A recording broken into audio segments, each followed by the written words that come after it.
Hola, ¿qué tal están? Idealismo fictiano, o Fichte y el idealismo ético. Johann Gottlieb Fichte nació en Ramenó en 1762 y acabado los primeros estudios se inscribió en 1780 en la Facultad de Teología en Jena, de donde luego pasó a Leipzig y de 1788 a 1790 fue preceptor en Zúrich. En 1792, después de la revelación que siguió la lectura de la Crítica de la razón práctica de Kant, publicó Ensayo de una crítica de toda revelación que marcó su suerte.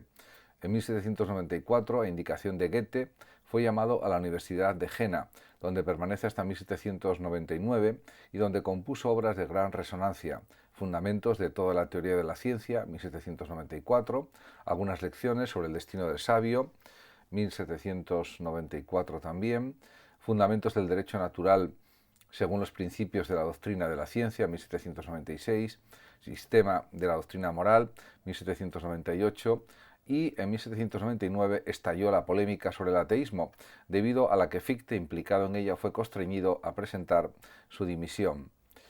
Se trasladó entonces a Berlín, donde conoció a Schlegel, Schlemacher y Tieck, y compuso El Estado Comercial Cerrado en 1800, El Destino del Hombre, del mismo año, La Exhortación a la Vida Bienaventurada en 1806, Los Discursos a la Nación Alemana de 1808, en los que afirmaba el primado espiritual del pueblo alemán, acrecentando su fama. En 1810 fue llamado a la Universidad de Berlín, de la que posteriormente fue nombrado rector. Murió a consecuencia del cólera o tifus en 1814. Podemos decir que realmente lo fundamental en la filosofía idealista de Fichte es que aparece reflejado en la doctrina de la ciencia. Hay un intento de construir una doctrina de la ciencia, un sistema que unificase las tres críticas de Kant, podemos decir, y Fichte aprovechó en gran medida y de manera explícita todo lo que había escrito también otro pensador como Reinhold, Schulze y Maimon, tanto en los aspectos positivos como en los negativos. A Reinhold Fichte le reconoce el mérito de haber llamado la atención sobre la necesidad de llevar en filosofía hacia un único principio, como en Kant no se había elaborado, pues cada uno debía buscar por su cuenta ese único principio y por tanto su labor consistió en preparar pues la fundamentación de la filosofía como ciencia. Reinhold, sin embargo, no supo hallar este principio porque el de la representación a que alude solo se aplica a la filosofía teórica y no a toda la filosofía. En cambio, Fichte reconoce a Schulze el mérito de haberle obligado a reflexionar mucho y gracias a sus críticas escépticas haberle hecho comprender que la solución de Reinhold resultaba insuficiente y por tanto era necesario buscar más arriba el principio único. Por otra parte, también Fichte insistió de una manera bastante contundente en que quería crear una nueva filosofía que consistió en la transformación del yo pienso kantiano en un yo puro, entendido como pura intuición que se autopone, se autocrea y al ponerse a sí misma crea toda la realidad y en la relacionada identificación de la esencia de este yo con la libertad. De esta manera, Fichte insistió también en que su sistema no era sino la filosofía kantiana expuesta mediante un procedimiento distinto al de Kant. No obstante, Kant no se reconoció en la doctrina de la ciencia de Fichte. El filósofo de Königsberg no se equivocaba. Al poner el yo como primer principio y al deducir de él la realidad, Fichte creó el idealismo cuyas líneas maestras vamos a examinar a continuación. Por otra parte, el yo fictiano es el principio originario y absoluto de toda la realidad y se caracteriza esencialmente como actividad que ante todo se pone a sí mismo y luego pone todas las cosas. De este modo, el yo es condición incondicionada de sí mismo y de la realidad también.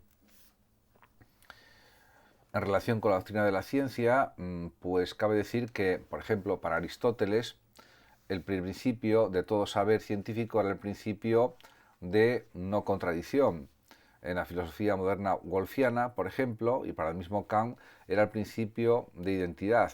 A igual a A considerado aún más originario. Para Fichte, en cambio, el principio de identidad deriva de un principio incluso anterior, el yo mismo que se autopone, yo igual a yo, y de este modo pone la identidad A igual a A. El primer principio del idealismo fictiano, su condición incondicionada, es el yo, que se pone absolutamente a sí mismo. El yo en cuanto a actividad libre, originaria e infinita, que es absoluta autocreación mediante la propia imaginación productiva. Este es el momento de la libertad y de la tesis. Por otra parte, la autoposición del yo implica necesariamente la posición inconsciente de todo lo distinto al yo y por tanto la posición de un no yo. El segundo principio, por consiguiente, es el yo que se opone absolutamente a sí mismo, en su interior un no yo. Este es el momento de la necesidad o de la antítesis. El tercer principio explica tanto la actividad cognoscitiva, que se funda en el aspecto por el que yo se determina por el no yo, porque el no yo constituye la materia del conocer y es por tanto un límite necesario de la conciencia, como la actividad práctica que se funda en el aspecto por el que el yo determina el no yo, porque el yo, para realizarse como libertad, debe siempre superar los límites que sucesivamente lo oponen lo yo. Esto configura la superioridad de la razón práctica sobre la razón pura. Podemos decir que también hay una explicación idealista de la actividad cognoscitiva. Para Fichte, por regla general, en la experiencia y en el conocimiento consideramos que nos encontramos ante objetos distintos a nosotros y que actúan sobre nosotros. ¿Cómo se explica el hecho de que el sujeto considera al objeto como algo distinto de sí mismo hasta el punto de sentirse afectado por obra suya? Fichte trata de resolver el problema replanteando la figura teórica de la imaginación productiva de Kant y transformándola de una manera ingeniosa. En Kant, la imaginación productiva determinaba a priori la forma pura del tiempo, suministrando los esquemas a las categorías. En Fichte, la imaginación productiva se convierte en creadora inconsciente de los objetos. Por tanto, la imaginación productiva consiste en la actividad infinita del yo, que, delimitándose de manera continua, produce aquello que constituye la materia de nuestro conocer. Precisamente porque se trata de una producción inconsciente, lo producido se nos aparece como algo distinto de nosotros. Podemos decir también que pues es definible una explicación idealista de la actividad moral en la filosofía de Fichte. Si en la actividad teórico-cognoscitiva es el objeto el que determina al sujeto, en la actividad práctico-moral el sujeto es el que determina y modifica el objeto. En el primer caso, el no yo actúa sobre el yo como objeto de conocimiento. En cambio, en el segundo caso, es el no yo el que actúa sobre el yo como una especie de choque o esfuerzo, que suscita un contrachoque o contraesfuerzo. El objeto en el actuar práctico se presenta al hombre como un obstáculo que hay que superar. El no yo se convierte así en el instrumento mediante el cual el yo se realiza moralmente. Podemos decir que en estas circunstancias el no yo se convierte en un momento necesario para la realización de la libertad del yo.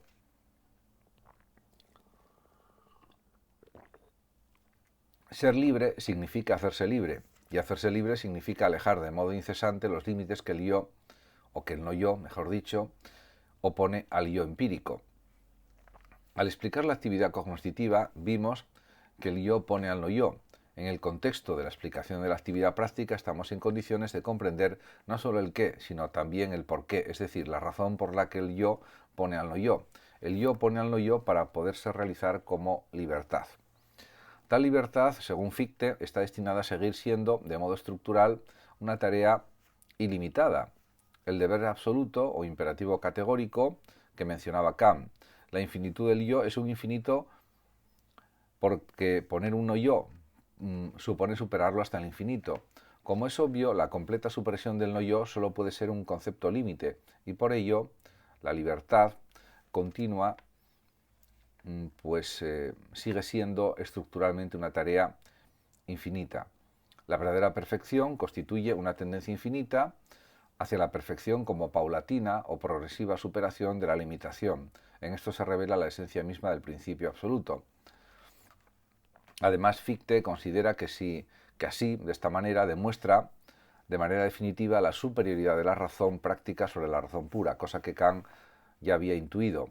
Dios, para Fichte, no es una sustancia o una realidad subsistente por sí misma, sino el orden moral del mundo, el deber ser, y por tanto es la idea. La verdadera religión consiste en la acción moral. Lo finito El hombre es momento necesario y estructural de Dios, del absoluto, como idea que se realiza hasta el infinito. Es importante esta idea de entender pues que la verdadera realidad de la religión consiste en la acción moral. En cuanto a la fundamentación idealista de la ética, pues también cabe decir que, según Fichte, los conceptos expresados hallan su aplicación en las obras de Fichte dedicadas de modo explícito a temas éticos, jurídicos y políticos. Por ejemplo, podemos pensar que Fichte resuelve el problema de la relación entre mundo fenoménico y mundo nouménico sosteniendo que, por una parte, la ley moral es nuestro estar en el mundo inteligible, la acción real constituye nuestro estar en el mundo sensible, y la libertad, en cuanto poder absoluto de determinar lo sensible según lo inteligible, es el enlace de ambos mundos. El auténtico principio de todo es, pues, la libertad del yo. Además, para Fichte, el hombre realiza su tarea moral de una manera plena cuando entra en relación con otros hombres. La multiplicidad de hombres implica la aparición de muchos ideales y, en consecuencia, un conflicto entre ideales diferentes. En este conflicto, como el orden moral del mundo es Dios mismo, no puede sino prevalecer el que sea moralmente mejor. Además, para este pensador alemán, la vida asociada implica la aparición del derecho, porque en comunidad el hombre debe limitar la propia libertad con el reconocimiento de la libertad de los demás. El derecho fundamental del hombre es, pues, el de la libertad. El segundo es el derecho a la propiedad. Se puede decir que para Fichte el Estado nace de un contrato social, por tanto de un consenso de la voluntad de los individuos, y debe garantizar el trabajo a todos, impidiendo que haya pobres. Para alcanzar este objetivo, el Estado, si es necesario, puede cerrar el comercio con el exterior y convertirse en el Estado comercial cerrado. Estos planteamientos o posiciones socializantes están inspiradas en los ideales de la Revolución Francesa y cambiaron con el paso de ciertos acontecimientos históricos, convenciendo a Fichte de que solo el pueblo alemán, militarmente derrotado y políticamente oprimido y dividido, podía llegar a conseguir el impulso para el progreso de la humanidad. Solo el pueblo alemán, para él, reunificado, podría llegar a cumplir esta misión. Por otra parte, también podemos decir que hay una segunda fase del pensamiento de Fichte que va de 1800 a 1814 aproximadamente, bueno, hasta su muerte, lógicamente. Podemos decir también que la filosofía de Fichte, posterior a la polémica sobre el ateísmo de 1799, manifiesta evidentes cambios de alcance y relevancia notables, que se desarrollan según una paulatina profundización del idealismo en sentido metafísico y marcadamente místico-religioso.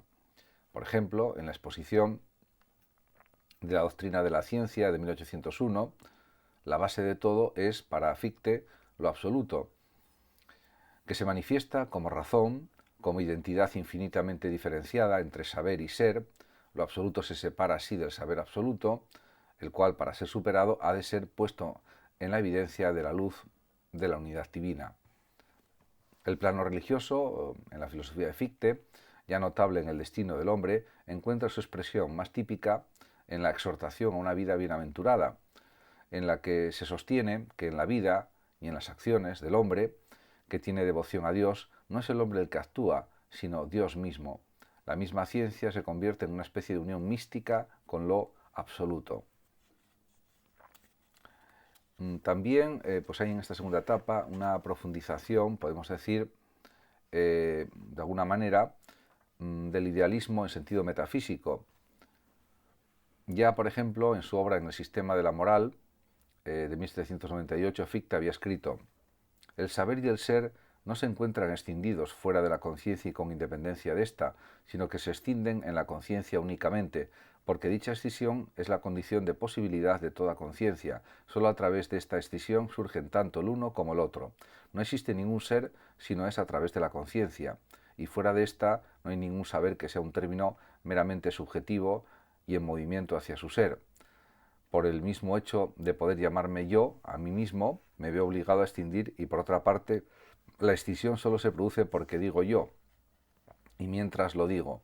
la unidad que se extiende, que se halla en la base de toda conciencia y como consecuencia de la cual lo subjetivo y lo objetivo son puestos de inmediato en la conciencia como una unidad, es de manera absoluta igual a X y en su sencillez no puede de ningún modo llegar a la conciencia.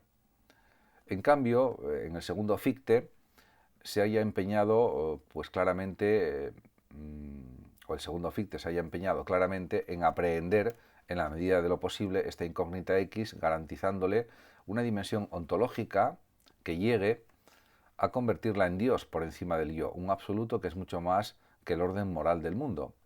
Esta tendencia se aprecia ya con claridad en la exposición de la doctrina de la ciencia de 1801.